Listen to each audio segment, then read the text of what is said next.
to get some more bourbon. Yeah. I'm almost out. You recording? Yeah. Oh. Hello. So let me tell you about an experience that I have all too often. Please. Okay. I'm out somewhere with one of our parents, maybe both of them, and they come across a friend, and they introduce me to their friend, and they say, "Oh, this is our son Matthew." And their friend inevitably goes, "Oh, the magician?" And I say, "No, that's my brother." And they go, "Really? What do you do?" And I say, "I'm a lion tamer." I don't know. Like, there's nothing I can say in that moment that is anything cool. I'm sorry. Yeah, I blame you for that. But, well, and what I thought the other story or the recurring theme is when, and this happened more when we were doing more shows together, but people would hear that you were part of a magic show and they would ask you to do a trick. Prove it. Right. Oh, you do magic for money? Prove it. Which is already, we've joked a bunch about, like, what other professions? I mean, maybe I know it happens. Most other performing, like a comedian. Oh, what do you do? I'm a lawyer. Really? Right. Sue me. Right. Like, Right. Go ahead. I mean, I'm sure they hear. I'm sure that every profession has the stock stuff that you're sick of hearing. But I do wonder how many people like. Oh, well, how about you just do some magic? Like, even if you meet a musician, it's obvious that unless they're carrying an instrument under their arm, then they're not going to be able to just do their thing right there for you. I don't think we can change it, though. No. The people want to be entertained. Well, and I guess I'm curious, when we are doing a show together, what do you feel is your role?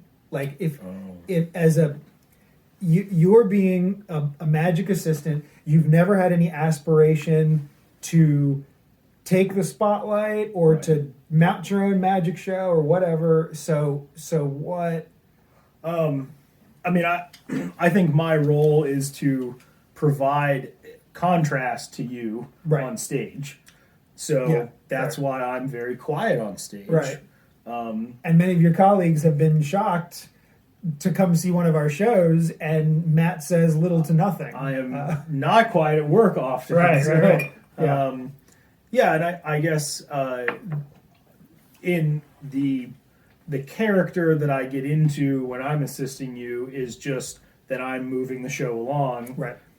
With the logistics of it. I mean, that's what a good assistant does, right? Well, I also think we learned early on that if you are basically, clearly it's steps above a stagehand. We're not saying that. One step, perhaps. But you can get away with a lot more because, Matt is just bringing stuff out and striking stuff and handing things to me. But I think people get they feel like that's the magician, that's the assistant. We're going to watch the magician because he's going to do something sneaky, and that other guy is just moving stuff around. So a lot of times you were doing the sneaky stuff, Yeah.